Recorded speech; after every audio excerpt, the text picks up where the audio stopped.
వలయంలో కొట్టుమిట్టాడుతున్న వాళ్ళు, లక్షల్లో అప్పులున్న వాళ్ళు, లేదా తరచూ అప్పులవుతున్న వాళ్ళు ఎవరైనా సరే అమావాస్య రోజు నల్ల ఆవాలకు సంబంధించిన ఒక శక్తివంతమైన పరిహారం పాటిస్తే క్రమక్రమంగా మీ అప్పులన్నీ తీరిపోతాయని రహస్య తాంత్రిక పరిహార శాస్త్రంలో చెప్పడం జరిగింది.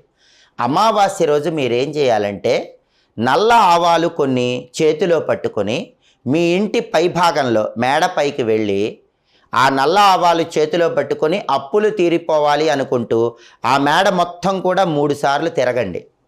ఒకవేళ మేడ లేని వాళ్ళు ఎవరైనా ఉన్నట్లయితే అమావాస్య రోజు రాత్రిపూట 3 రోడ్ల కూడలి దగ్గరకు కానీ 4 రోడ్ల కూడలి దగ్గరకు కానీ వెళ్ళండి. ఆ కూడలి దగ్గర 3 సార్లు చుట్టూ తిరగండి. అలా తిరిగిన తర్వాత చేతిలో ఉన్నటువంటి నల్ల ఆవాలు ఒక్కొక్క దిక్కుకు విసిరేయాలి. అలా విసిరేస్తే క్రమక్రమంగా మీ అప్పులన్నీ తీరిపోతాయని రహస్య తాంత్రిక